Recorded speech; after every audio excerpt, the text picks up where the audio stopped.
大家好，我是老莫。爱吃川味泡菜的朋友注意了，川味泡菜之所以不好吃，最关键的步骤一定不能搞错。今天呢，咱们就分享一下川味泡菜的基本泡制方法。吃开胃小菜再也不用去买，自己就可以制作。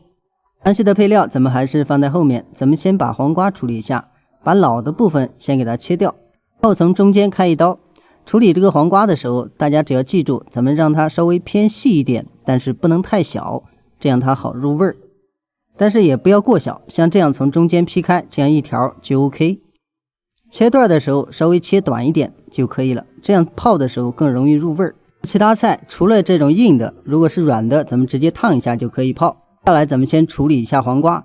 第一道程序呢就是腌制，咱们一般腌制的话都会用粗盐，咱们今天没有，直接用细盐就可以。撒盐的量在15克左右，稍微偏多一点，这样能把它的水分杀出来，咱们泡的时候才能更脆更爽。如果泡的不到位，它里面的水分出不来，咱们吃的时候呢它有一点皮。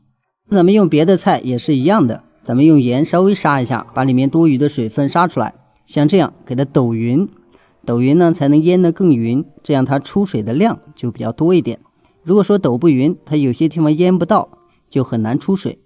然后就用保鲜膜直接盖起来，放在那里待大概半个小时左右，这样让它充分的把水放得多一点，让它更脆就很简单。一个关键点要提醒大家，容器千万不能有油。然后时间到了，咱们直接把保鲜膜揭掉，这时候咱们要戴上手套，因为手上呢难免会有油渍。泡菜一定要杜绝所有的感染源。然后咱们直接像这样翻动，翻动之后呢，咱们可以看一下这个软度已经出来了，就说明它的水分呢大部分已经出来。大家可以看它下面这些水呢已经比较多了。把黄瓜全部取出来，取出来之后咱们要用冷水稍微给它冲一下，把上面的盐味给它去掉，不然的话它容易过咸。接着锅里加入2斤水，咱们这个锅呢一定要清洗干净，同样不能有油分。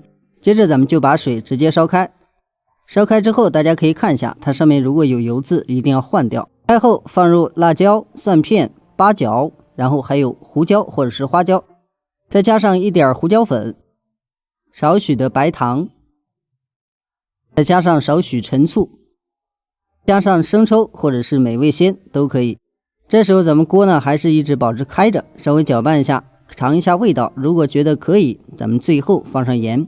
在放盐的时候大家一定要记准量，这不是咸菜，一定不能让它咸，而是突出酸辣味儿。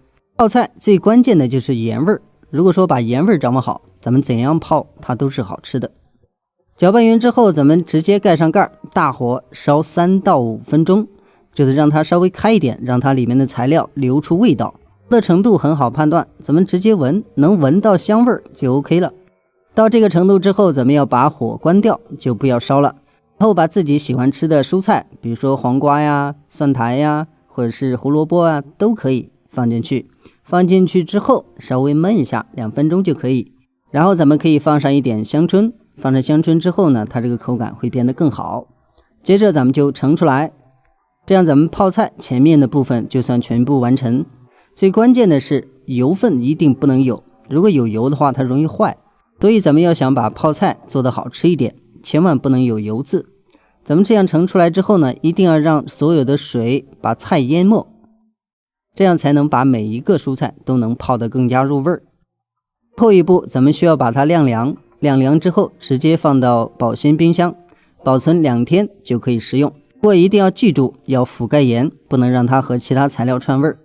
这配料如下：黄瓜准备1斤半到2斤，生抽或者是美味鲜准备20克，胡椒粉准备4到5克，干花椒准备4克，八角准备2克，干辣椒准备3个，蒜子准备3个，白糖准备15克，陈醋准备15克，盐准备24克，这个盐呢一定要控好。